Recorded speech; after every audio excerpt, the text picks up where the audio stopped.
Hola, ¿cómo estás? Mi nombre es Alexandra, si no nos conocemos, y te doy una bienvenida a este canal. Hoy estaremos estudiando el tema de la Reforma Protestante. Lo vamos a dividir en tres sesiones. Vamos a estar viendo el contexto de la Reforma, luego veremos las implicaciones teológicas cuando ya entremos al tema de los reformadores por sí mismos, cuáles fueron sus contribuciones teológicas que causaron esa tensión entre la iglesia romana católica y esta iglesia que surgía, si se puede decir, que es el protestantismo, y también las implicaciones políticas, teológicas, culturales que siguen eh, permeando nuestra sociedad hoy día. Te recuerdo suscribirte al canal si no lo has hecho, darle un like al programa para que el algoritmo lo envíe a muchas personas y muchos más sean educados con este tema. Este no es un tema que se enseña en todas las iglesias generalmente, pero es un tema que ilustra muchísimo porque conocemos nuestras raíces. Bueno, continuamos con el estudio de hoy. Entonces, hoy vamos a continuar estudiando la palabra de Dios, pero con el tema de la reforma protestante. Y para empezar este tema, yo quisiera poner un versículo bíblico en pantalla para que todos lo podamos leer, ya que es un versículo bíblico que tiene una gran relación con el contenido del tema que vamos a estudiar hoy. La Reforma Protestante se celebra, la Iglesia la celebra el 31 de octubre de cada mes. Así que vamos a aprovechar esta fecha para estudiar este tema tan importante como les decía anteriormente. Y voy a leer para ustedes Mateo 5, 11 y 12. Bienaventurados sois cuando por mi causa os vituperen, os persigan y digan toda clase de mal contra vosotros, mintiendo. Gozaos y alegraos, porque vuestro galardón es grande en los cielos, porque así persiguieron a los profetas que fueron antes de vosotros. Es un texto que habla de que somos bendecidos cuando levanten falsos contra nosotros, cuando nos persigan, cuando digan toda clase de barbaridades contra nosotros, dice que nos gocemos, que nos alegremos, nos gocemos, que tengamos gozo, que tengamos contentamiento. Dice que, ¿por qué? Porque el galardón, que significa la remuneración, el premio, es muy grande en los cielos, en aquel juicio que todos conocemos que se llevará a cabo en el juicio final, cuando lleguemos a la presencia de Cristo y de acuerdo a las obras que hicimos, entonces recibiremos una premiación. Eso es lo que significa galardón. Y dice que debemos de recordar que los profetas también fueron perseguidos. Bueno, he querido usar este texto bíblico para recordarnos esta misión tan importante que también tenemos como creyentes, que es la de defender, la de ser creyentes a pesar de muchas veces situaciones difíciles hasta el punto de la persecución. Bueno, sin más, vamos a pasar al tema que nos ocupa hoy, pero siempre teniendo en mente este versículo, que la persecución, vivir una persecución por causa del Evangelio, vivir vituperios, que nos levanten falsos, debe ser motivo de contentamiento. Cuando alguien te maltrate porque eres creyente, cuando un amigo en Instagram te rechace porque eres creyente, cuando un miembro de la familia sea sarcástico y haga chistes durante los domingos en las reuniones familiares porque eres creyente, cuando haya personas que quieren humillarte porque eres creyente, bueno, recuerda este versículo, somos bienaventurados. Y en lugar de tristeza y en lugar de enojo, debemos de gozarnos, porque hay una promesa para nosotros. cuando somos perseguidos en cualquiera de todas las expresiones. Puede ser física, puede ser emocional, puede ser en las redes sociales, puede ser por la familia, en cualquier ambiente. Debemos de gozarnos porque hay un galardón grande en el reino de los cielos. Y Dios espera que defendamos la verdad, como también la defendieron los profetas. La Reforma Protestante es uno de los acontecimientos más importantes en la historia de la Iglesia. Entonces, la fecha dada por los historiadores, por eruditos, por los conocedores de la historia, dan como un principio que la Reforma tomó lugar el 31 de octubre de 1517. Posiblemente pueda ser unos días antes o unos días después, pero no es relevante. Lo importante es que en esta fecha aproximadamente se llevan a cabo los acontecimientos que hoy iniciaremos estudiando.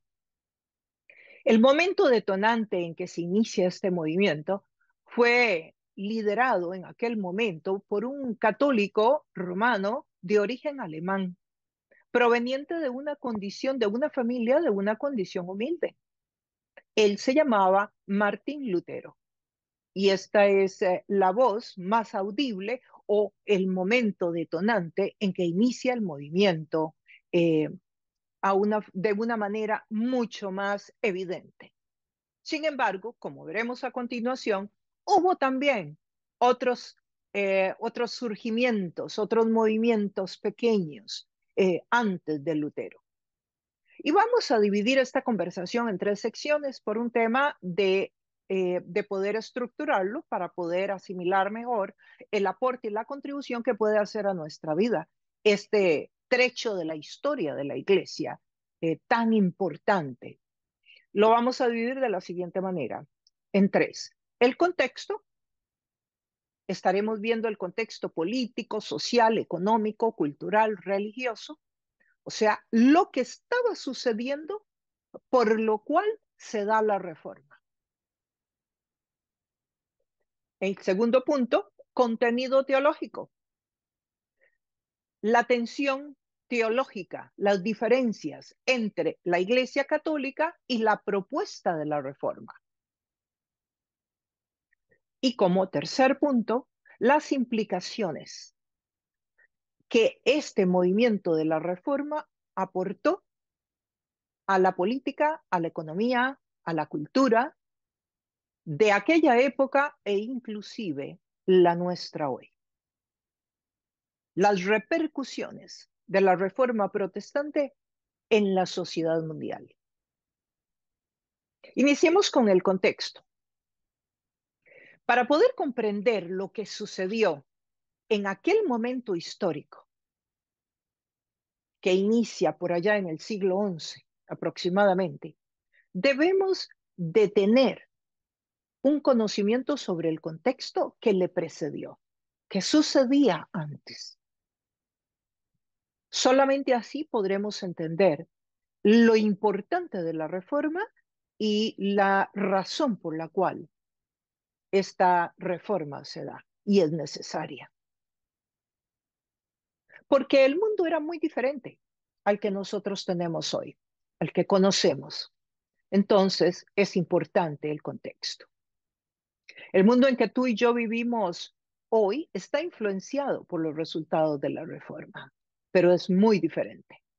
La iglesia que nos presenta, si nosotros nos vamos a la iglesia primitiva, en el libro de Hechos, esa iglesia que nos presenta el libro de Hechos, que Lucas nos deja ver a través de los viajes misioneros de Pablo, también del trabajo que hace Pedro, ese movimiento de fe iniciado por Jesucristo, continuado por los apóstoles como parte de aquel mandamiento que Jesús hace cuando asciende a los cielos y de hacer discípulos, es muy diferente a la iglesia que será mencionada durante este estudio. Y en el primer siglo a los creyentes les llamaban los del camino.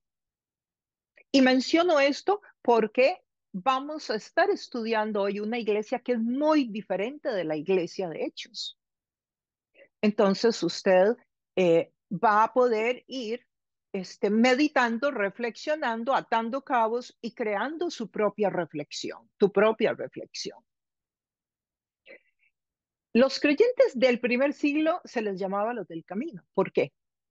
Porque el mismo Jesús dijo que Él era el camino, Él era la verdad y Él era la vida, esa verdad que llevaba a la vida. Entonces, a sus seguidores que vivían de acuerdo a los principios del Evangelio, les llamaban los del camino, o sea, aquellos a quienes hay que seguir, porque si uno los sigue a ellos, va por el camino correcto. Y todo esto lo estoy mencionando para que podamos hacer un contraste con lo que le sucede a la iglesia unos siglos después. Esta iglesia vivió diferentes persecuciones, recordaremos, tanto de los mismos judíos que perseguían a los judíos que se habían hecho discípulos y discípulas de Jesús. En otras oportunidades la persecución vino de gentiles y luego, ya un poco de tiempo después, la persecución viene del mismo imperio. El mismo imperio empieza a perseguir a la iglesia. Todas estas persecuciones tenían un objetivo: silenciar el Evangelio, que el Evangelio no continuara, que no se diese que más personas conocieran la verdad, el camino, la verdad y la vida. Y para eso era la persecución. En este caso, la persecución era física. Tomaban a la gente, la metían presa, se la tiraban a los leones, que se los comieran vivos, los quemaban vivos. En fin, hubo unas muertes muy crueles también dentro de la iglesia primitiva. Ustedes saben que inició esa persecución con el mismo apóstol Pablo, ¿verdad? Recordamos. Esta iglesia entonces vivió muchas persecuciones también. Y los apóstoles defendieron a la iglesia, defendieron la fe, defendieron la palabra, defendieron el camino, defendieron la verdad, defendieron la vida. ¿Y cómo la defendieron? Con su propia vida. Recordemos que cuando se da el momento en que Esteban es apedreado, que Pablo está ahí presente observando y empieza y se desata la persecución, allá en Hechos capítulo 8, los apóstoles son los únicos que se quedan en Jerusalén, a pesar de que eran oriundos de Nazaret, allá al norte de Galilea, del pueblo donde Jesús había crecido, en Nazaret. Pero ellos se quedan en Jerusalén porque el Espíritu de Dios les dice que se tienen que quedar ahí, a pesar de que era el lugar más peligroso de todo el planeta donde podían estar. Es ahí donde Dios los quiere. ¿Para qué? ¿Por qué Dios les pide eso a los apóstoles? Para que testifiquen con su propia vida que lo que encontraron vale tanto, es un tesoro tan importante y tan grande que vale la pena el precio que tengan que pagar, si ese es inclusive su propia vida. Y así muere Jacob, el hermano de Juan. Recuerdan que Herodes le manda a cortar la cabeza, los persiguen, los meten a la cárcel, luego persiguen a Pablo también. Y sabemos por la historia extrabíblica que la mayoría, si no todos los apóstoles, mueren como mártires. Bueno, ¿por qué ellos hacen esto? Porque es la verdad la que están protegiendo con su propia vida, para que el Evangelio no pueda ser silenciado, para que el movimiento de la fe siga corriendo de familia en familia por todos los rincones de la época. Y eso es lo que sucede. El Evangelio llega a todos los rincones del mundo de aquel tiempo. Y este acto de parte de los apóstoles es lo que se llama la pasión apostólica.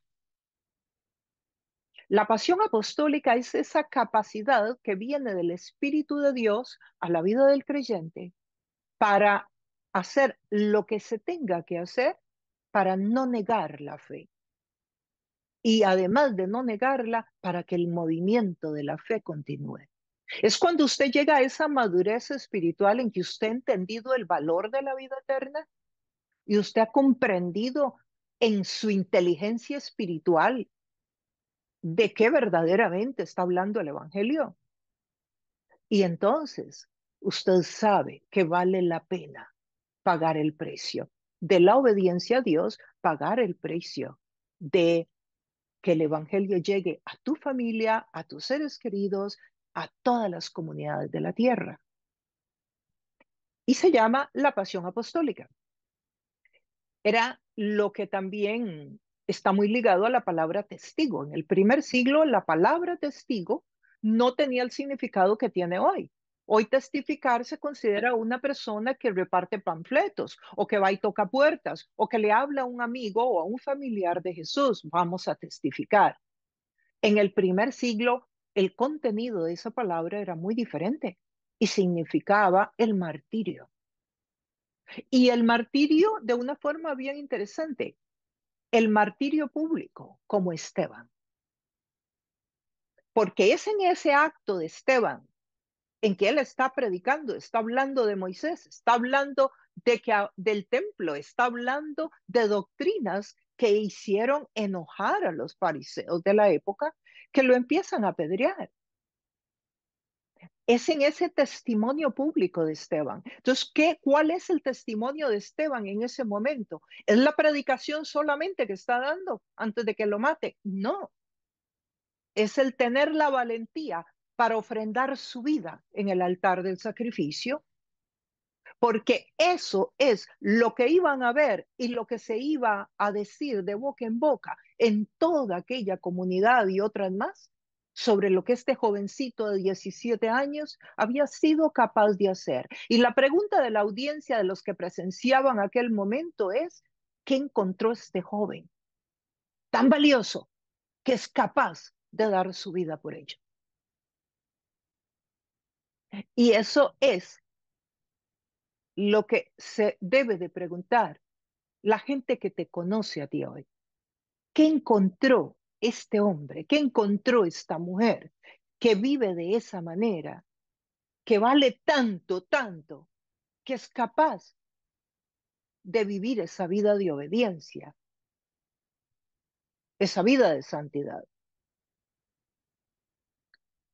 Así que la demostración de la fe en una corte pública, en nuestro caso, en nuestro estilo de vida, en nuestra comunidad, delante de nuestra familia, de nuestros amigos, es lo que sería el dar el testimonio. No solamente es abrir la boca y hablar de Jesús, es testificar con nuestras acciones, con nuestro estilo de vida.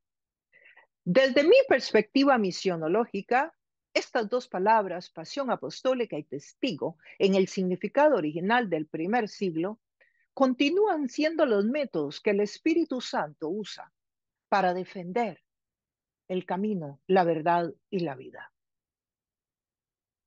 para que no sea silenciado el Evangelio, para mantener fluyendo el mensaje de la fe, el movimiento de la fe.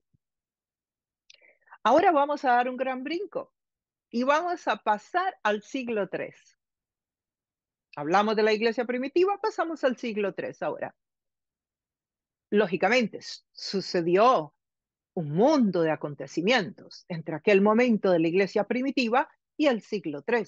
Pero como nuestro propósito hoy es estudiar la reforma protestante y hoy particularmente concentrarnos en el contexto, en lo que estaba sucediendo, entonces daremos unas cuantas pinceladas al siglo III, IV, V, a llegar al XI, que es cuando inicia la pre-reforma. Los movimientos que se dieron aquí y allá aislados antes de que la reforma como tal se manifestara y ya nadie la pudiera parar. En el año 300 aproximadamente, allá 317, la iglesia, aquella iglesia que habíamos estudiado en el libro de Hechos que mencionábamos anteriormente, fundada por Jesucristo, empieza y que fue perseguida. ¿verdad? De diferentes formas, como hablábamos anteriormente. Resulta que pasa en el año 300 aproximadamente, esa iglesia pasa de ser perseguida a ser perseguidora. Increíble, ¿verdad? Antes era perseguida y ahora esa iglesia empieza a perseguir a los que no son creyentes. ¿Cómo sucede eso? Un emperador romano llamado Constantino se bautizó en agua dentro del cristianismo. El emperador era el dueño, el señor, la máxima autoridad existente. Y este señor se bautiza en agua. El emperador Constantino hizo del cristianismo la religión principal de Roma, porque era el emperador del imperio romano, de Roma, y creó Constantinopla, una ciudad que llegó a ser la ciudad más poderosa de aquella época. Los líderes políticos del imperio, todas las personas que estaban bajo su liderazgo, con diferentes rangos, con diferentes posiciones de la realeza, etcétera, lógicamente, digo lógicamente porque ese mundo se mueve así, para complacer al emperador, siguen sus pasos y también se bautizan. Dicen los historiadores que eran kilómetros de fila para poderse bautizar en las iglesias. En lugar de que el imperio, entonces, fuera transformado verdaderamente y las personas llegaran producto de un arrepentimiento, que significa cambio de forma de pensar y cambio de dirección en la forma de actuar, y fueran transformados por el poder del Espíritu Santo, resulta que no, lo que hacían era bautizarse. Y entonces ya eran cristianos, un ritual. Les daba el pase para la iglesia de este tiempo. Producto claro de que ahora el emperador ya estaba dentro y había que, y posiblemente marcaba los pasos a seguir, porque era una persona muy poderosa. Bueno, con este mismo gesto, entonces todos estos nobles que ahora están llegando a la iglesia cristiana, resulta pues que empiezan a traer sus obras de arte, empiezan a traer las estatuas del imperio, los grandes monumentos. Recuerden quién era, había sido Herodes en el primer siglo. Recordemos que había sido uno de los hombres que más obras maestras hizo de arquitectura. O sea, esa era una de las fortalezas del imperio. Así que empiezan a traer todo este tipo de arte greco-romana a las iglesias existentes y nacen lo que son las basílicas. Además, los puestos que originalmente pertenecían a los pastores, personas con un llamado específico de parte de Dios, que además tenían unos dones provistos por Dios para poder cumplir con la función del pastorado, que es cuidar el rebaño y enseñarle al rebaño, particularmente, esos son los dones más importantes de un pastor, que sea maestro y que además tenga el corazón de cuidar a las personas. Resulta que esos puestos del pastorado vienen a ser ocupados ahora por los nobles del imperio y se convierten en puestos políticos. Y lógicamente, esas personas no van a estar gratis. Entonces, eso se empieza a transformar en algo diferente de aquella iglesia que estudiamos en Hechos. Y en lugar de que la iglesia fuera sal en la tierra, luz en medio de las tinieblas, resulta que las tinieblas entran a la iglesia. Tremendo, ¿no? El imperio entra a la iglesia y transforma la iglesia. Como podemos ver a través de esta historia, la iglesia empieza a ser permeada, no solamente por las estatuas, sino ahora también por los valores, por los principios propios del sistema del mundo. donde Jesús no es el Señor. También Constantino y todos los nobles y su liderazgo empiezan a querer dirigir la iglesia, a querer decidir el camino de la iglesia. Esta conversión masiva de personas que en realidad no están abrazando el evangelio para nada, sino que están siguiendo al emperador, es otra forma de silenciar el evangelio. Sí, ven qué sofisticado pueden ser las artimañas del maligno. Es otra manera de silenciarlo. ¿Por qué? ¿Qué pasa si usted tiene una taza de café y esa taza de café usted le echa muchísima agua? ¿Qué sucede con el café? Se diluye, deja de saber a café, ya sea agua o sea leche, lo que usted le ponga. Bueno, eso mismo sucede cuando a la iglesia llegan grandes masas de personas que no han entendido del arrepentimiento, que no han recibido el discipulado, que su vida no está siendo transformada, sino que es simplemente un sacramento. Se bautizan y listo, ya son discípulos y discípulas de Jesús. Y están, y todo esto, lógicamente, toda esta migración a la iglesia, por decirle de alguna manera, trae la cultura pagana dentro de la iglesia. Ahora, siempre Dios mantiene un remanente fiel. Esa es una frase que la encontramos mucho, ¿verdad? En el Antiguo Testamento, varias veces. Cuando el pueblo de Israel se perdía completamente, nos dice el texto que tenía un remanente fiel. Bueno, aquí también Dios tiene un remanente fiel de creyentes y nacen diferentes expresiones y protestas contra esto que está, contra esta contaminación, con esta forma de diluir el evangelio, de silenciar el evangelio. Y una de esas formas es a través de los monasterios. Empiezan a surgir monjes y monjas como una forma de protesta contra lo que está sucediendo, que se aíslan al desierto, se agrupan entre ellos y así es como nacen los monasterios, como una protesta a la contaminación que está entrando a la iglesia. Y nacen todos estos movimientos. Bueno, no vamos a entrar en todos los movimientos de los monjes, pero sí hubo varios. Pero es así, queridos amigos y amigas, como inicia el nacimiento de la Iglesia Romana Católica. Esta iglesia que yo les estoy compartiendo hoy no es la misma que tú y yo estudiamos en el libro de Hechos. Compárala y vas a ver que no es la misma. Que continuará, esta iglesia que están haciendo va a continuar desarrollándose en los próximos siglos.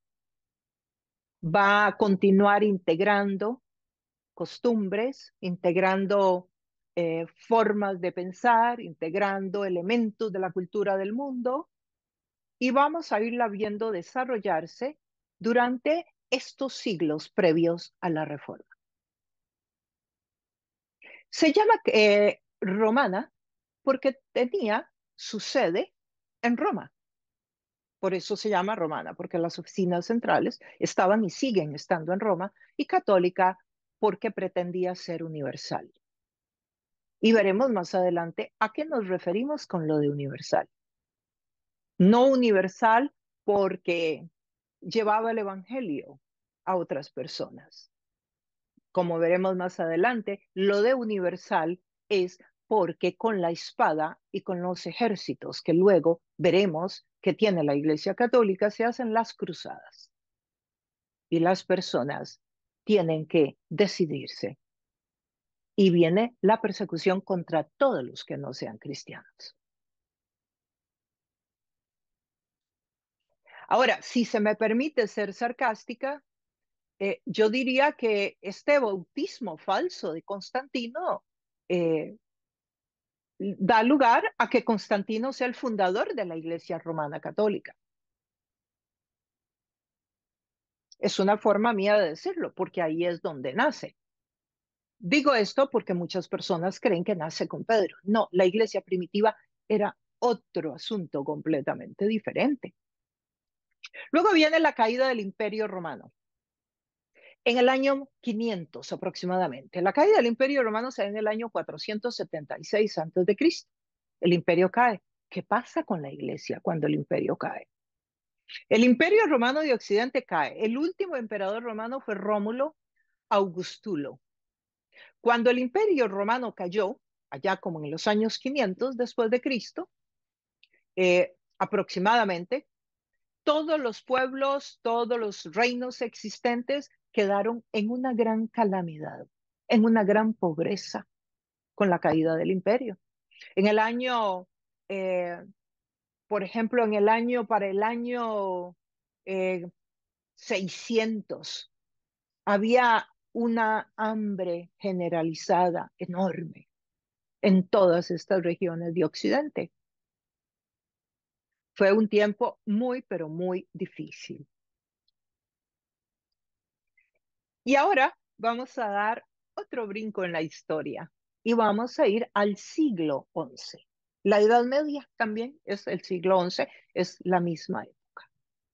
Las catedrales más grandes del mundo, si tú has viajado, si has visto en una película, esas catedrales lindísimas como Canterbury en Londres, como Notre Dame en París, por ejemplo, la Catedral de Notre Dame en París, que es del siglo XI precisamente, la de Canterbury es del siglo VII.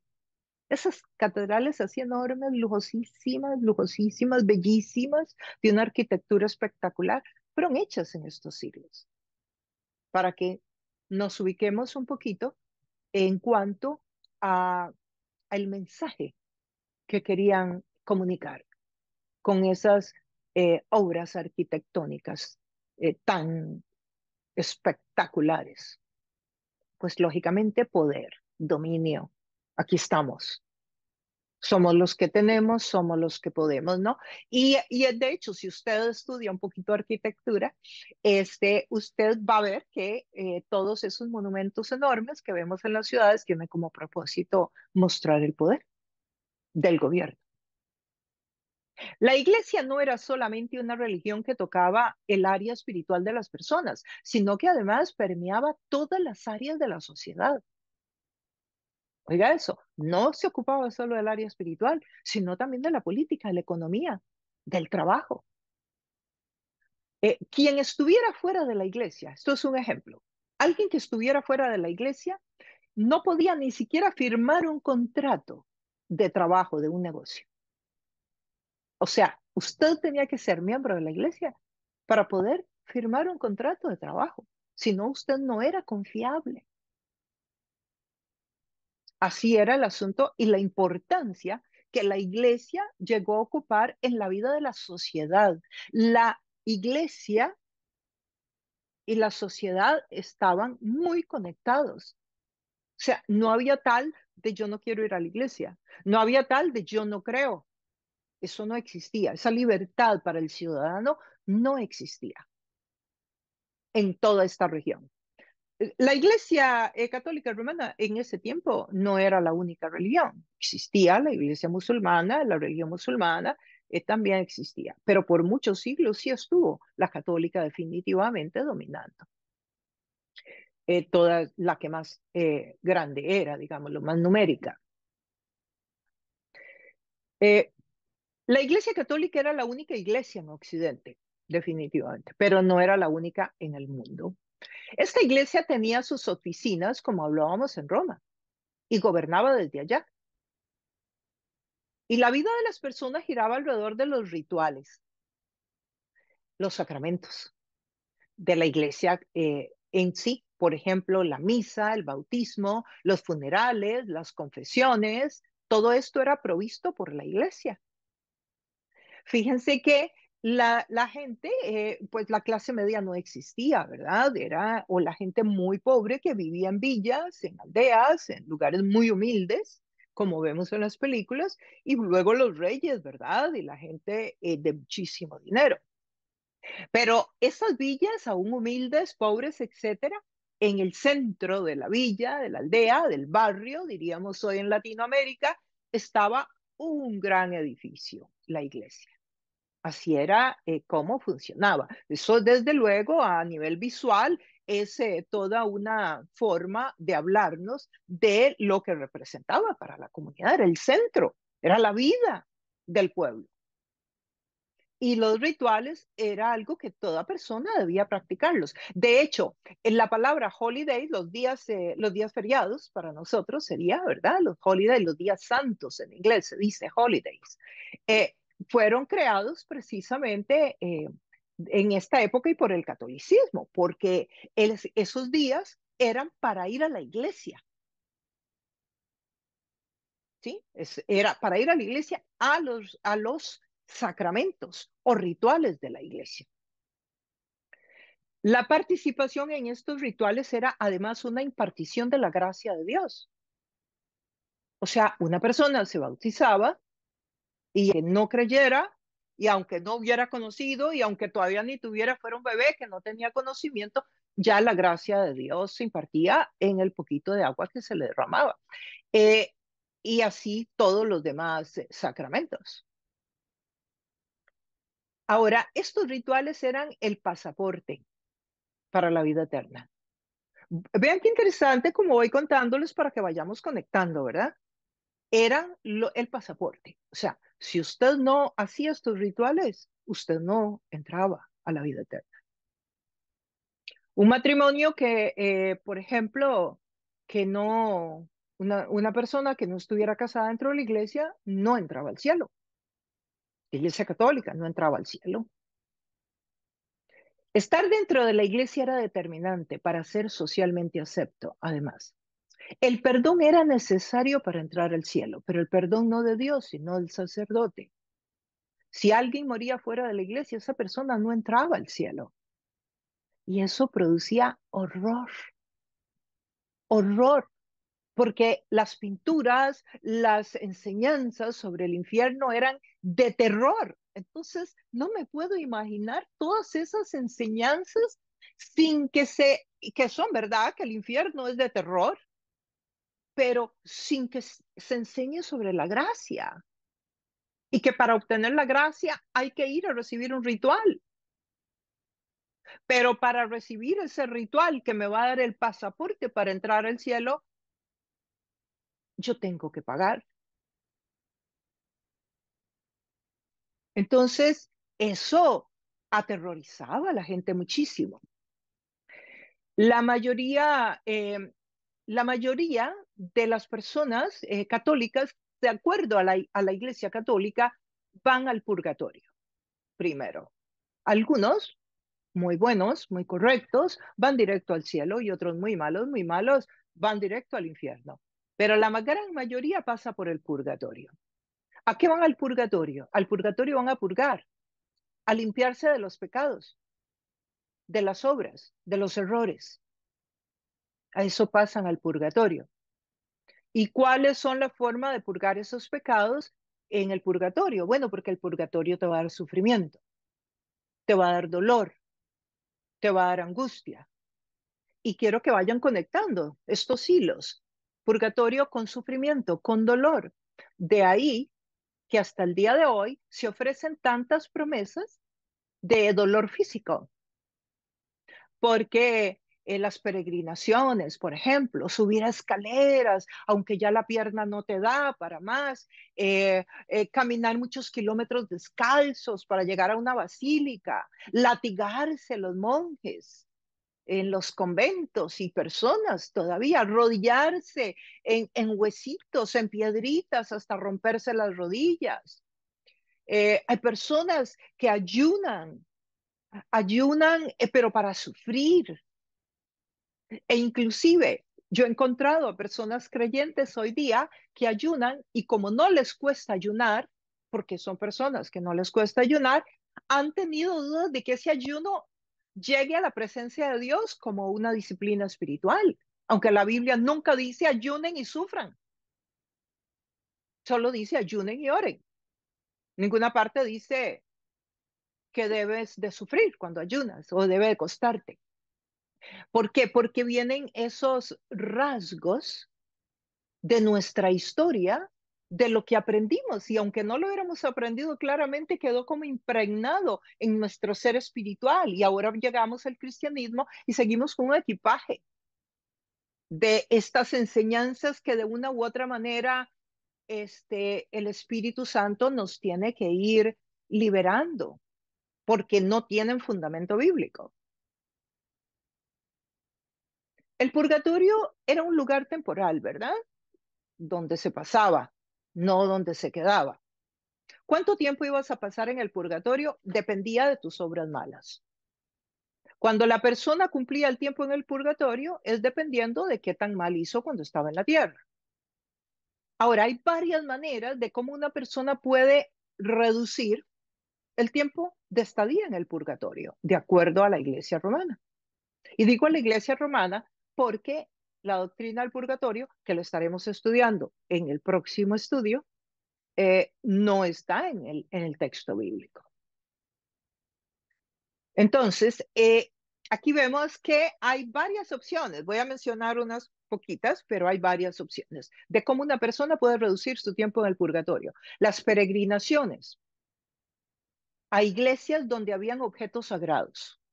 Y entre más sagrado el objeto en esa iglesia, la contaba más para reducir tu tiempo cuando te tocara ir al purgatorio. O sea, tú hacías todo esto antes de morir, porque se iba guardando en algún lugar del cosmos y cuando ya tú murieras, pues se te acreditaba ya en el purgatorio y salías más rápido. Las peregrinaciones, hay iglesias que tenían objetos sagrados y ahí era donde había que ir. ¿Y cómo era un objeto más o menos sagrado? Bueno, ¿de quién era el huesito que estaba guardado ahí debajo del altar? Si era de Pedro, pues tenía mucho más valor que si era de alguien que no era parte de los 12 apóstoles, pero también fue alguien que sirvió en la iglesia primitiva. Entonces, se decía que habían huesitos de los apóstoles en un lugar y en el otro y en el otro, y seguramente pues cogían un huesito y lo quebraban en varios pedazos para que alcanzara para varios lugares para poder pues recibir más gente, porque esas peregrinaciones dejaban dinero. Por ejemplo, un hueso podía ser un pedacito de la cruz también. Se decía que un pedacito original de la cruz original de Jesús también podía ser que una basílica tuviera más prestigio que otra. Entonces la peregrinación ahí valía un poco más. Los líderes de las iglesias se peleaban, ¿verdad? Por poder decir que tenían un hueso de algún apóstol, porque así llegaba más gente. Las caminatas de muchos kilómetros para llegar a estas iglesias eran también una forma de acortar el tiempo en el purgatorio. Pero también, de tiempo en tiempo, el Papa ofrecía alternativas, eventos a los que la gente podía participar y les aseguraba que ni siquiera tendrían que parar en el purgatorio, pero tenía que ser un evento que el Papa hubiera invitado directo al cielo para quien cumplió o asistió a este acto o evento invitado por el Papa. Y esa actividad invitada por el Papa también la persona podía donar el beneficio de esta invitación de este evento que hacía para un ser amado que estuviera en el purgatorio, tu mamá, tu papá, tu tío, tu abuelo, tu hijo. Entonces, tú hacías esto acá en la tierra y esos créditos le llegaban a esa persona en el purgatorio. Este mismo principio sigue funcionando hoy, con los rosarios, con las misas, con las procesiones, con el comprar un ojito de oro, con el comprar todas esas cositas eh, que supuestamente van a ayudar a alguna persona que ya partió. Y de esta forma van sacando poco a poco al ser querido del purgatorio, evitándole el sufrimiento que implica estar ahí. Porque recordemos que el purgatorio era un lugar feo, un lugar de sufrimiento, como la antesala del infierno, ¿no? Me imagino, parecido al infierno, pero no tan malo y donde había puerta para salir, porque en el infierno no hay puerta para salir. Esa no, pero en el purgatorio sí había puerta para salir, pero la puerta para salir la tenía que abrir ciertas estipulaciones dadas por el Papa. No era el Espíritu Santo ni tampoco la sangre de Cristo. Había otro lugar que habían creado también, no voy a parar en ese, pero es el limbo, que es donde iban los bebés o donde van los bebés. ahí van los bebés, que es como alrededor y se quedan como dando vueltas alrededor un poco del cielo. La primer cruzada, vamos a hablar de las cruzadas. ¿Qué eran las cruzadas? Veamos, era una peregrinación. Iban un grupo de soldados a un lugar donde el Papa les dijera hacer lo que el Papa les dijera. Resulta que en Jerusalén, en esa región de la Tierra Santa, estaban teniendo unas amenazas con otros grupos, con otras religiones, y entonces la persona que está gobernando le pide ayuda al Papa, porque si esas regiones son tomadas por personas de otras religiones, digamos musulmanes, por ejemplo, es gravísimo, porque esos lugares, la peregrinación a esos lugares da un puntaje altísimo para salir del purgatorio. Entonces, hay que cuidar que esas tierras no sean invadidas, no sean tomadas por otras religiones. Y de ahí es el mismo principio que hay entre musulmanes y judíos en cuanto a la Tierra Santa, ¿verdad? Aunque sí es verdad que Jerusalén es un punto de referencia en el libro de Apocalipsis. No es cuento, no es historia, está y es Jerusalén el lugar donde Dios lo usa como punto de referencia en el contexto del libro de Apocalipsis.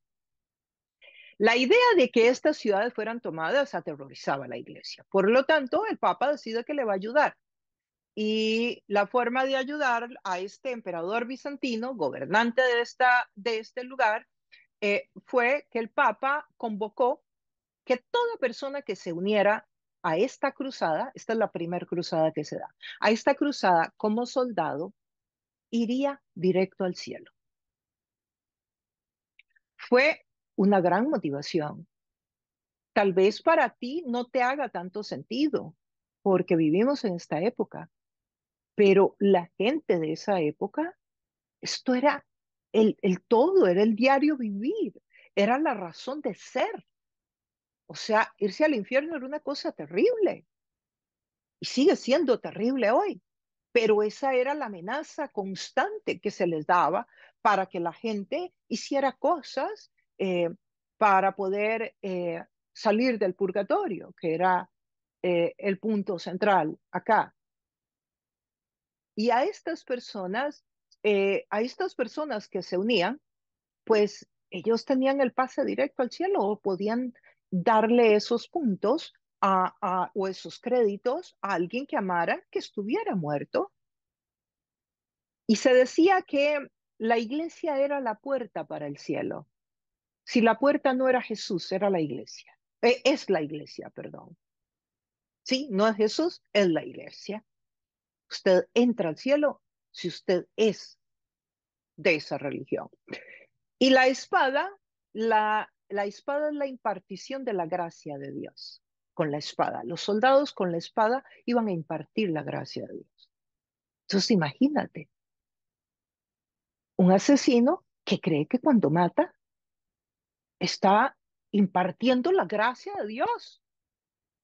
¿Se les parece un poco a estos pensamientos musulmanes de los yihada, de los que matan personas que ellos llaman infieles? Parecido, ¿verdad? Si no igual. En una ocasión eh, hubo tres papas al mismo tiempo. Imagínate la lucha de poderes, la importancia que tenía estar en el papado. Hubo tres papas y se excomulgaron entre ellos.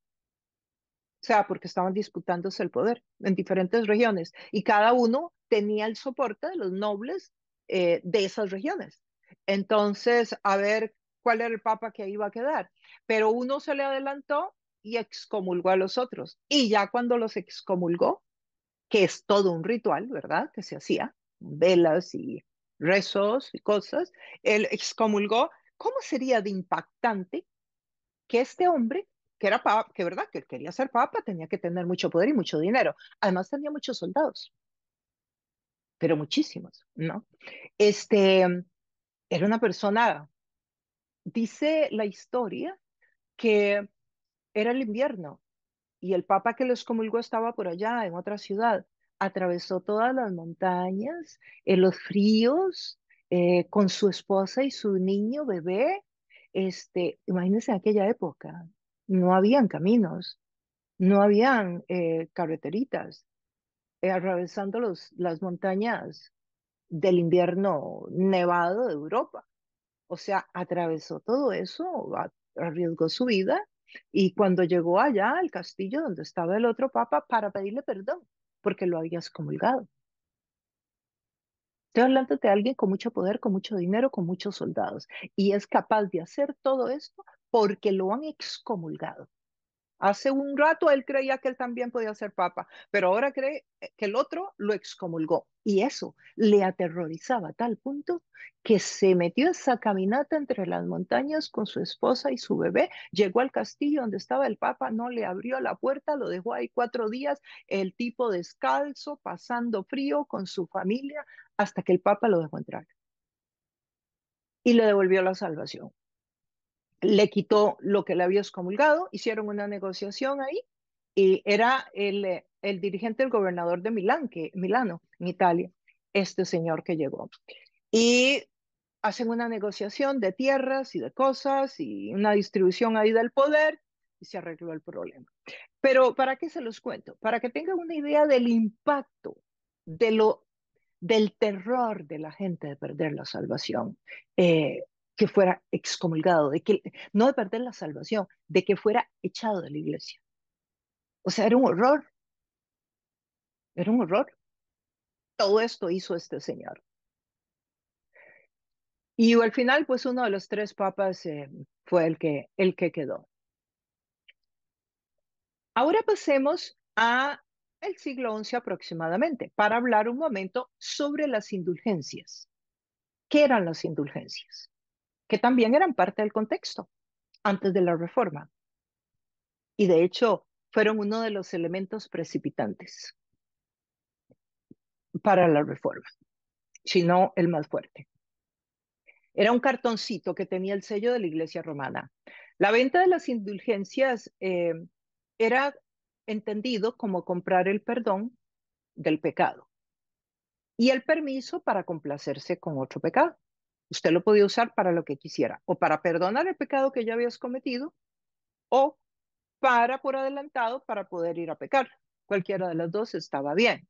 Tú pagabas y de acuerdo a lo que pagabas, el tiempo que pasarías en el purgatorio. De nuevo, es la misma, solamente que ahora con un cartoncito. Y luego se agregó que también si te sobraban acciones, también de las indulgencias podías dárselos a un ser amado. Inclusive se llegaron a usar estas indulgencias para pagar prostitutas en burdeles, también para pagar licor en tabernas. Y como que ahí llegó a usarse casi como un cheque viajero, ¿no? Que se usaban antes para viajar. En el siglo XV apareció un hombre, no vamos a entrar al siglo XV nosotros hoy, pero solo para mencionarlo, había un monje dominico que se llamaba Tetzel, Johann Tetzel, encargado de promover las indulgencias, como de mercadear las indulgencias para la construcción del templo de la Basílica de San Pedro. Cuando inició el proyecto de la Basílica de San Pedro, el Papa le delegó a este señor que fuera a promover las indulgencias. Y la forma en cómo las promovía era como haciendo mercadeo, exactamente como promocionando, ¿no? Y mire, usted da tanto y entonces le damos tanto o sea, toda una promoción, literalmente como de supermercado. El siglo XII y XIII. Hay un pueblo en el sur de Francia, los albingenses, también los cátaros, porque quedaban muy juntos, dos pueblitos en el sur de Francia. Y había en este lugar muchas personas que empezaron con un movimiento en la fe, a cuestionar todos estos manejos del poder, de las indulgencias. Esto posiblemente alguien tuvo acceso a la Biblia. Recordemos que hasta este momento la Biblia está en pergaminos, es un libro sagradísimo que se mantenía como un tesoro, que además solo estaba en latín y nadie leía latín, solo los eruditos, nada más. Entonces el pueblo no leía el latín. Entonces la Biblia era un tesoro, no era algo que tenía todo el mundo, además era carísimo. Entonces la Biblia no era el acceso de la gente. Además, si a alguien se le encontraba la Biblia, pues estaba en serios problemas porque la iglesia había dicho que eso era peligrosísimo que alguien leyera la Biblia. Era dañino, peligroso, era de alto riesgo, por lo tanto, no se tenía que leer la Biblia. La forma en cómo la gente aprendía era a través de las enseñanzas de los sacerdotes, de los clérigos de la iglesia. Esa era la manera en cómo alguien tenía acceso a la enseñanza bíblica, a través de lo que otro le enseñaba, pero no podía leer. Entonces habían un grupo de personas que empiezan inquietas y a cuestionar y les llamaban los hombres buenos, hombres puros, de hecho les llamaban, porque era gente con un nivel de ética muy alto, vivían una vida muy consagrada, muy correcta. Pero para la iglesia una pregunta, una duda, una idea que estuviera fuera de la línea de la iglesia, herejía, era una herejía. Y había un grupo de nobles. Cuando hablamos de nobles son políticos, personas con mucho dinero que no eran políticos exactamente, pero sí tenían poder político porque estaban asociados con los reyes, etcétera, y tenían mucho poder adquisitivo. Y parecía que habían nobles que les estaban apoyando, porque la gente que está haciendo esta crítica es el pueblo, los comunes, se les llamaba en esa época al pueblo. El Papa creó una orden, como les llamaban gente muy buena, los puros. Entonces el Papa lo que hizo fue que dijo, bueno, trató con el líder, pero no lo logró, trató de varias maneras, pero no logró volverlos al catolicismo, seguían siendo personas que mostraban un nivel de rebeldía contra las prácticas de la iglesia y que no les gustaba, que tenían preguntas, que algo no les hacía sentido a ellos. Y entonces el Papa, para ver si puede mandar gente, pues hace un grupo de personas, crea una orden que son los dominicos. Los crea porque los dominicos tienen unos votos de pobreza, unos votos de extremos, entonces para que pudieran como estar un poco al nivel de la calidad de vida de esta gente tan correcta. Y los manda a los dominicos para allá, a este pueblo del sur.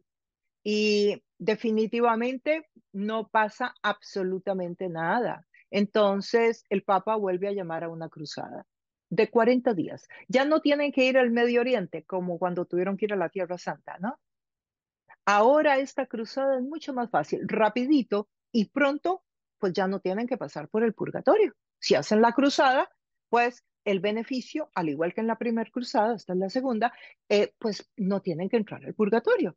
Entonces, aquí vuelven, los manda, hace un ejército, las montones se vuelven a unir a este ejército y muchos más, lógicamente, porque ahora era más fácil, solo era por 40 días, la otra había sido larguísima y muy arriesgada. No tenían que tomar barco ni nada. Y dice la historia que llegaron a este pueblo y mataron a todo el mundo, o sea, mataron a todo el pueblo y luego lo incendiaron. Fíjense que habían católicos adentro. Y el representante del Papa dijo que no, pues que mataran a todos. Mataron a todos.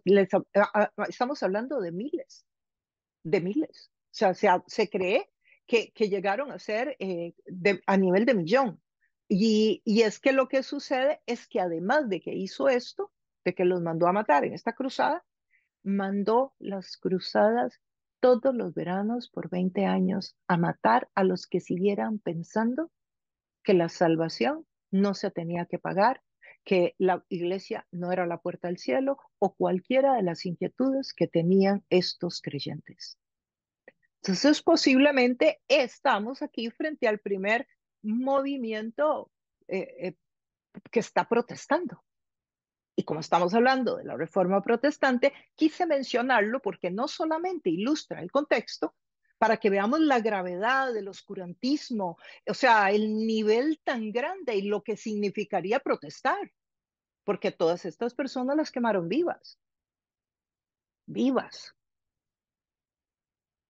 Las quemaban en una hoguera, literalmente como un pollo, rostizadas completamente, ahí en vivas, con niños, con mujeres. Eso era lo que hacían en las cruzadas. Era un ejército en el nombre de Dios, con la espada impartían gracia. Los que se unieran tendrían los mismos beneficios espirituales de la primera cruzada. Y así mataron a todo este pueblo. Inclusive algunos se quisieron rendir porque les dio miedo de estas personas, pero igual los mataron. Y por 20 años el Papa siguió mandando todos los veranos la cruzada para matar. Y cuenta la historia que iban a la hoguera y que iban contentos y que mantenían su fe y que no negaban lo que estaban diciendo por 20 años. Se dice que mataron más de 1 millón. Era gente humilde que no tenía cómo defenderse. Y además eran iguales, era un grupo étnico igual que ellos. O sea, no es como que uno dijera, bueno, hay un tema de racismo o algo. No, no. Era un grupo étnico muy parecido a ellos. Una religión que tiene el poder económico para contratar ejércitos, porque esos ejércitos se mantenían con indulgencias, que tiene el poder y el permiso de su membresía para masacrar pueblos enteros en el nombre de la fe. La muerte, la herejía, la muerte por herejía era aterradora. O sea, ser hereje significaba tener una muerte, no era que te mataban, es que la muerte era horrible.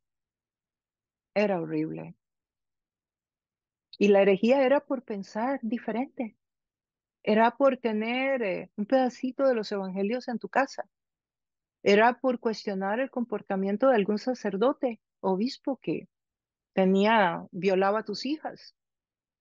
Una herejía era por dudar o por querer una explicación.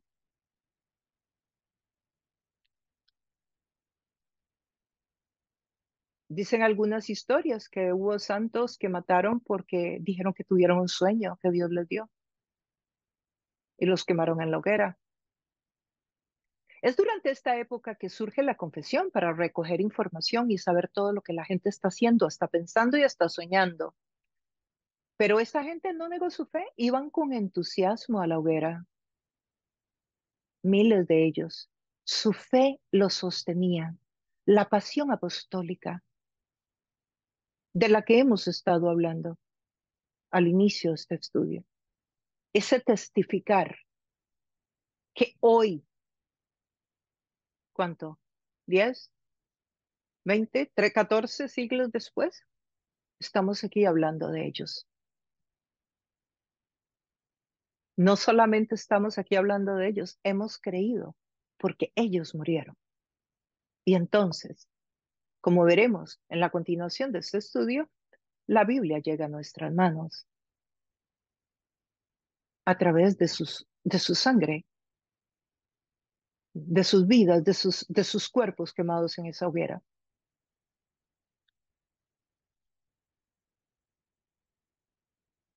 Este es el mundo que nosotros debemos de entender para comprender la reforma protestante.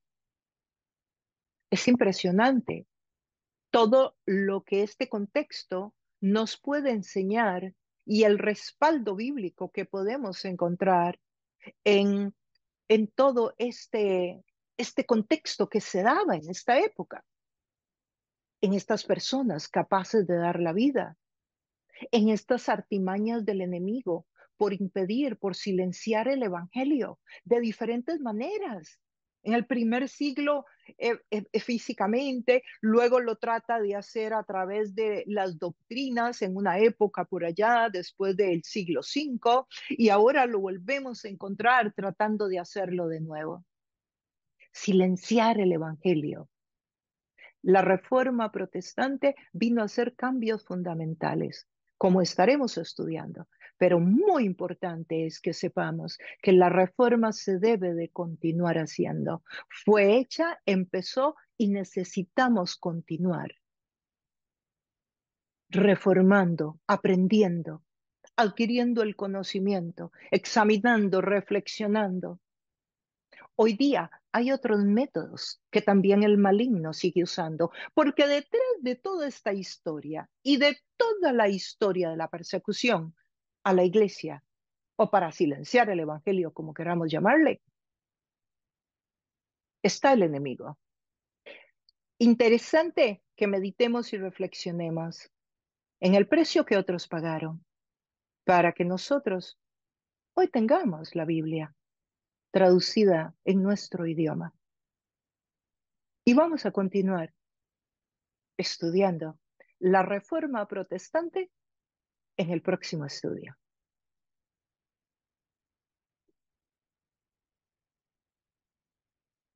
A través de este conocimiento que hemos adquirido hoy sobre el contexto inmediato, antes de que empezara el movimiento de la Reforma Protestante, podemos rescatar algunos principios que nos ayuden a nosotros en nuestro caminar. Por ejemplo, esa valentía de ese pueblo que defendió su fe a pesar de todos los ataques del maligno a través de las cruzadas y que pudo mantenerse firme. Que esto produzca en nosotros agradecimiento, agradecimiento a Dios por esas vidas que tuvieron que ser entregadas en una hoguera para que hoy tú y yo tengamos la palabra de Dios en nuestra propia lengua.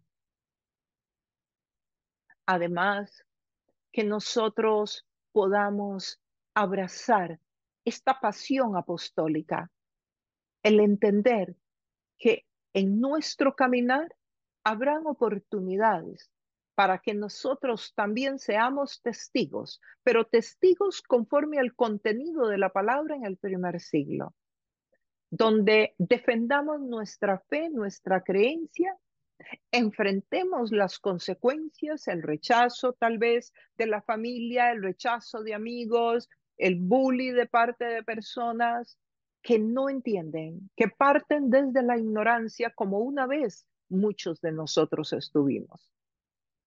Así que el contexto en el cual se dio la reforma tiene mucha enseñanza que aportar a nuestra vida.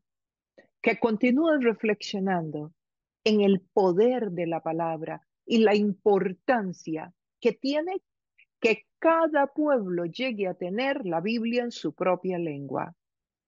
Y esto es parte del trabajo del Espíritu Santo, que una y otra vez a través de la historia ha defendido que la verdad y que la vida llegue a cada persona que tiene hambre y sed de Dios.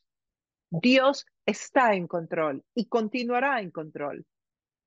Así que en esta primera parte hemos aprendido juntos sobre el contexto de la Reforma Protestante. Y en el próximo estudio esperamos continuar con los pre-reformadores para luego entrar a los reformadores propiamente y a las implicaciones políticas, sociales, económicas, culturales, inclusive, que produjo la reforma en aquella época y que nosotros hoy continuamos recibiendo los beneficios. Bueno, que Dios continúe agregando conocimiento, bendiciéndonos y ayudándonos a profundizar en el estudio de la palabra y una vez más celebremos la reforma protestante como un momento histórico en que Dios rescata una vez más el Evangelio para ponerlo de nuevo en nuestras manos, para que podamos gozar de la vida eterna y de todos los beneficios que nos da aquí en la tierra. Esta es la primera parte y continuaremos en el próximo estudio. Si no te has suscrito al canal, te recuerdo suscribirte y que colaboremos para que muchos reciban este conocimiento que liberta.